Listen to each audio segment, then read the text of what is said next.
بسم اللہ الرحمن الرحیم۔ ناظرین کرام، اسلامی تاریخ کے اندر بہت سارے ایسے مقامات ہیں جس میں قسطنطنیہ ہے، استنبول ہے، جس میں القدس ہے، جس میں خود حرمین شریفین ہیں، جن کی اہمیت امت مسلمہ سمیت دنیا کے دیگر بعض مذاہب میں بھی بڑی اہمیت رکھتی ہے۔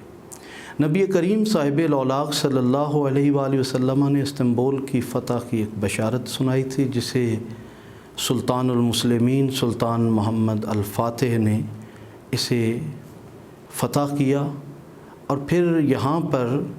استنبول کے اندر ایک مقام پر جو آیا صوفیہ کے نام سے تھا، وہاں مسجد کی تعمیر کروائی، اور یہ مسجد تقریباً 450-500 سال تک وہاں پر عبادات ہوتی رہیں۔ پھر نو آبادیاتی نظام کے تحت صلیبیوں نے جب قبضہ جما لیا تو پھر وہاں اپنے من پسند لوگوں کو بٹھایا، چاہے وہ آل سعود کی صورت میں ہو یا اتاترک کی صورت میں۔ انہوں نے سیکولرزم کو، لبرلزم کو فروغ دینے کے لیے اور مغربی آقاؤں کو خوش کرنے کے لیے بہت سارے اقدامات کیے، جن میں سے ایک آیا صوفیہ کی مقدس مسجد، جو کہ مسلمانوں کی عظمت کا نشان تھا، جس کے سبب بازنطینیوں اور صلیبیوں کے اوپر ایک دہشت تھی طاری ہوئی، اسے انہوں نے ایک میوزیم کے اندر تبدیل کر دیا۔ پروردگار عالم نے وقت کے ساتھ ساتھ ترکوں کے اندر بھی مذہبی، دینی اور اسلامی حمیت و غیرت کو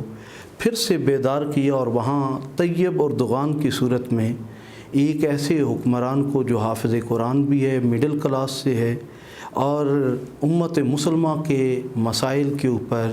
اور بالخصوص القدس کی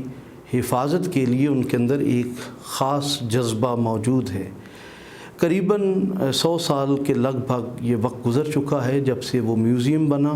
تو یقیناً میوزیم بننے کے بعد وہ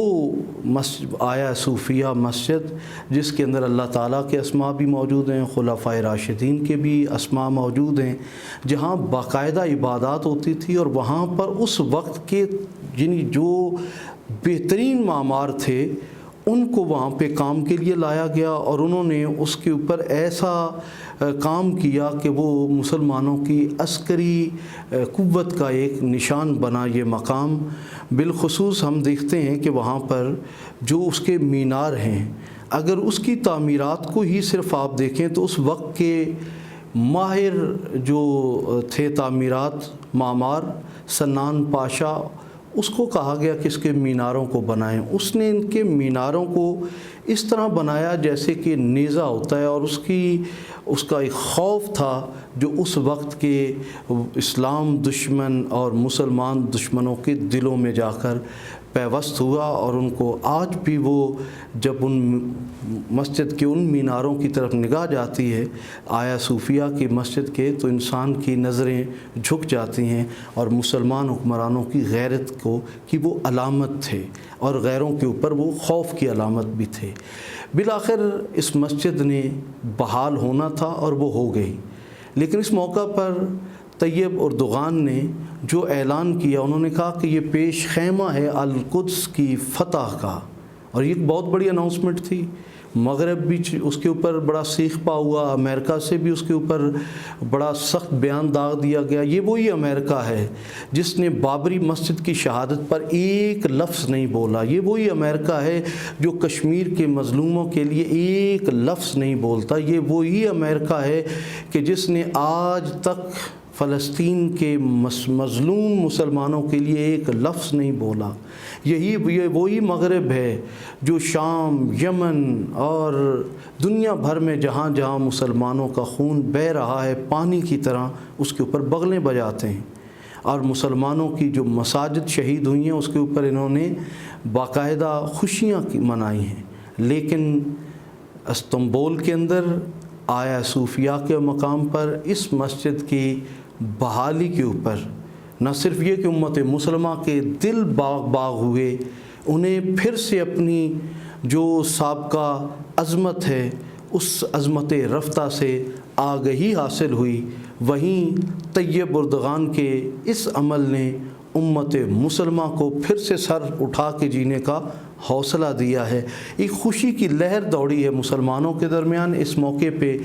مسلمانوں میں چھپے بعض سیکولر اور لبرل لوگ بھی طیب اردغان کے خلاف ایک آواز اٹھائے ہوئے ہیں، لیکن میرا ان سے پھر وہی سوال ہے کہ کیا ایک ایسا مقام کہ جس کے اندر مسلمان سینکڑوں سال محو عبادت رہے،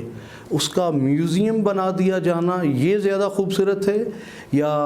اللہ کے دین کا جو حکم ہے، جو شریعت کا حکم ہے، جو اخلاقیات کا حکم ہے، جو انصاف کا تقاضا ہے کہ اس عبادت گاہ کو پھر بحال کیا جائے؟ میں ترکی کی عدلیہ کو بھی سلام پیش کرتا ہوں کہ جنہوں نے اس مسجد کی بحالی کے لیے اپنا کردار ادا کیا، اور میں طیب اردغان کو بھی دل کی گہرائیوں سے